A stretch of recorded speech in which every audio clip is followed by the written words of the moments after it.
সবাইকে স্বাগত জানাচ্ছি। আমি ফিরোজ তোহা। শুরুতেই সংবাদ শিরোনাম জানিয়ে দেব এই মুহূর্তে হাতে পাওয়া সর্বশেষ গুরুত্বপূর্ণ আপডেট আন্তর্জাতিক সংবাদ।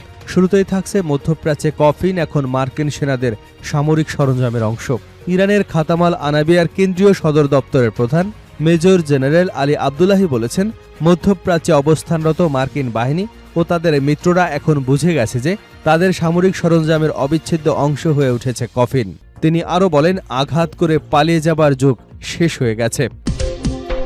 এবারে জানাবো মার্কিন ইসরায়েলি অবকাঠামো হামলার হুমকির জবাবে ইরানের কড়া হুঁশিয়ারি। যুক্তরাষ্ট্র এবং ইসরায়েলের সম্ভাব্য অবকাঠামোগত হামলার জবাবে পাল্টা পদক্ষেপ নিতে পূর্ণাঙ্গ পরিকল্পনা প্রস্তুত রয়েছে বলে ইরান দাবি করেছে। ইরানের আধা সরকারি বার্তা সংস্থা তাসনিমের বরাতে দেশটির এক জ্যেষ্ঠ কর্মকর্তা বলেন, যুক্তরাষ্ট্রের গণমাধ্যমে ইরানের অবকাঠামোতে হামলার খবর প্রকাশিত হয়েছে, যা উন্মাদনার শামিল। জানাবো সৌদি আরব সর্বশক্তি দিয়ে ইসরায়েলকে রক্ষা করছে, আনসারুল্লাহর অভিযোগ। ইয়েমেনের আনসারুল্লাহ আন্দোলনের নেতা সাইয়েদ আব্দুল মালেক আল হুতি বলেছেন, অনেক আরব শাসক ইসরায়েলি শাসক গোষ্ঠীর সেবায় নিয়োজিত রয়েছেন। ইরানের সংবাদ মাধ্যম জানিয়েছে, বৃহস্পতিবার এক ভাষণে সাইয়েদ আব্দুল মালেক আল হুতি ইরাকের উপর যুক্তরাষ্ট্র ও সৌদি আরবের আগ্রাসনের নিন্দা জানান এবং ইরাকের জনগণ, নিরাপত্তা বাহিনী, যোদ্ধা ও শহীদ পরিবারের প্রতি পূর্ণ সংহতি প্রকাশ করেন। এদিকে আগামী 4 সপ্তাহ ইরানের উপর হামলা চালিয়ে যাবার ঘোষণা যুক্তরাষ্ট্রের। আগামী 4 সপ্তাহেও ইরানে হামলা অব্যাহত রাখবে যুক্তরাষ্ট্র বলে জানিয়েছে মার্কিন প্রেসিডেন্ট ডোনাল্ড ট্রাম্প। মন্ত্রিসভার বৈঠকে সাংবাদিকদের এক প্রশ্নের জবাবে তিনি বলেন, ইরানের উপর খুব কঠোরভাবে হামলা চালাবে ওয়াশিংটন।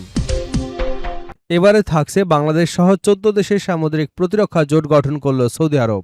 বাবাল মানদেব প্রণালী, লোহিত সাগর, এডেন উপসাগরে নৌ চলাচলের স্বাধীনতা নিশ্চিত করতে বাংলাদেশ সহ 14টি দেশ এবং বহুজাতিক সামুদ্রিক সামরিক জোট গঠনের ঘোষণা দিয়েছে সৌদি আরব। এবং সর্বশেষ জানাবো ইতালিতে 4.7 মাত্রার ভূমিকম্প।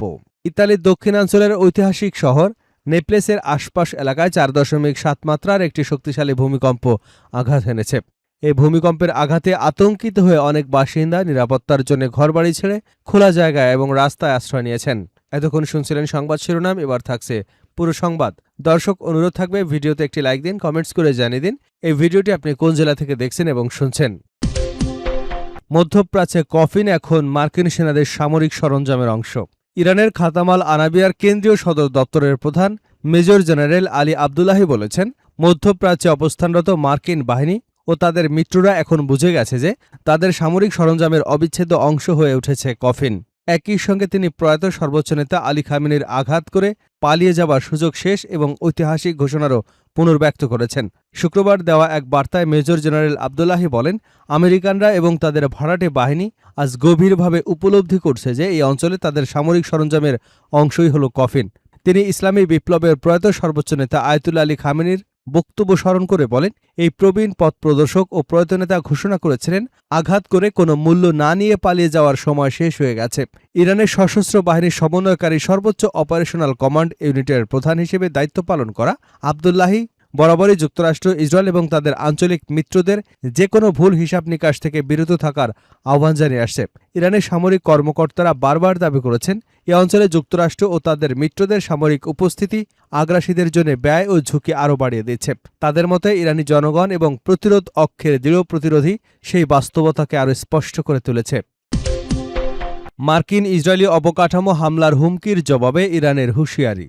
যুক্তরাষ্ট্র এবং ইসরায়েলের সম্ভাব্য অবকাঠামোগত হামলার জবাবে পাল্টা পদক্ষেপ নিতে পূর্ণাঙ্গ পরিকল্পনা প্রস্তুত রয়েছে বলে জানিয়েছে ইরান। ইরানের আধা সরকারি বার্তা সংস্থা তাসনিমের বরাতে দেশটির এক জ্যেষ্ঠ কর্মকর্তা বলেছেন, যুক্তরাষ্ট্রের গণমাধ্যমে ইরানের অবকাঠামোতে সম্ভাব্য হামলার যে খবর প্রকাশিত হয়েছে তা উন্মাদনার শামিল। তিনি সতর্ক করে বলেন, তেহরান যে কোনো ধরনের হামলার জবাব দিতে সম্পূর্ণ প্রস্তুত। ওই কর্মকর্তা আরও দাবি করেন, ইরানের পাল্টা প্রতিক্রিয়ার পরিকল্পনায় ইহুদিবাদী শাসন ব্যবস্থার গুরুত্বপূর্ণ অবকাঠামো এবং এ অঞ্চলে যুক্তরাষ্ট্রের জ্বালানি অবকাঠামো অন্তর্ভুক্ত রয়েছে। তবে সম্ভাব্য হামলা বা পাল্টা পদক্ষেপের বিষয়ে যুক্তরাষ্ট্র কিংবা ইসরায়েলের পক্ষ থেকে তাৎক্ষণিক কোনো মন্তব্য পাওয়া যায়নি। সৌদি আরব সর্বশক্তি দিয়ে ইসরায়েলকে রক্ষা করছে, আনসারুল্লাহর অভিযোগ। ইয়েমেনের আনসারুল্লাহ আন্দোলনের নেতা সাইয়েদ আব্দুল মালেক আল হুতি বলেছেন, অনেক আরব শাসক ইসরায়েলি শাসক গোষ্ঠীর সেবায় নিয়োজিত রয়েছেন। ইরানের সংবাদ মাধ্যম জানিয়েছে, বৃহস্পতিবার এক ভাষণে সাইয়েদ আব্দুল্লাহ আল মালেক আল হুতি ইরাকের উপর যুক্তরাষ্ট্র ও সৌদি আরবের আগ্রাসনের নিন্দা জানান এবং ইরাকের জনগণ, নিরাপত্তা বাহিনী, যোদ্ধা ও শহীদ পরিবারের প্রতি পূর্ণ সমর্থন প্রকাশ করেন। আল হুতি বলেন, শত্রুপক্ষ মুসলিম উম্মাকে লক্ষ্যবস্তু করে মধ্যপ্রাচ্য পুনর্গঠন এবং বৃহত্তর ইসরায়েল প্রতিষ্ঠার মতো পরিকল্পনা বাস্তবায়নের চেষ্টা করছে। তিনি দাবি করেন, এসব পরিকল্পনার মাধ্যমে ঐশী মূল্যবোধকে লক্ষ্যবস্তু করা হয়েছে। শত্রুরা বর্তমানে মুসলিম উম্মার বিরুদ্ধে অতীতের তুলনায় আরও কঠোর সামরিক ও নরম উভয় ধরনের আঘাতে লিপ্ত রয়েছে এবং বহু আরব সরকার ইসরায়েলপন্থী নীতির দিকে ঝুঁকে পড়েছে। আনসারুল্লাহ নেতা আরও বলেন, ইসলামী প্রজাতন্ত্র ইরান, লেবানন, ফিলিস্তিন এবং এ অঞ্চলের অন্যান্য দেশের বিরুদ্ধে যুক্তরাষ্ট্র ইসরায়েলের আগ্রাসী পদক্ষেপের উদ্দেশ্য হল সেই সব শক্তিকে দুর্বল বা নির্মূল করা যাদেরকে তারা তাদের পরিকল্পনার পথে বাধা বলে মনে করে। তার ভাষায়, যুক্তরাষ্ট্র একটি লোভী শত্রু যা বিশ্বের অন্য প্রান্ত থেকে এ অঞ্চলে এসে দখল, হত্যা, লুটপাট, জনগণের স্বাধীনতা কেড়ে নেওয়া এবং তাদের উপর আধিপত্য বিস্তারের উদ্দেশ্যে। আল হুতি আরও দাবি করেন, সৌদি আরব সরকার সর্বশক্তি দিয়ে ইসরায়েলকে ইয়েমেন থেকে ছোড়া ড্রোন এবং ক্ষেপণাস্ত্রের হামলা থেকে রক্ষা করবার চেষ্টা করেছে।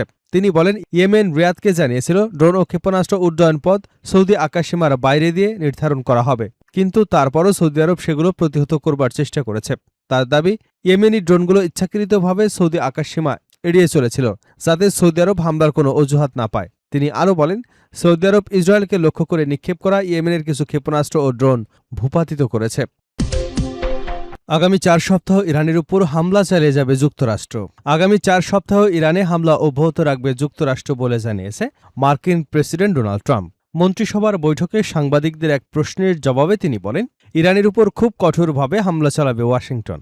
ট্রাম্পের ভাষায়, এক পর্যায়ে তারা বলবে, আমরা আর এটা সহ্য করতে পারছি না।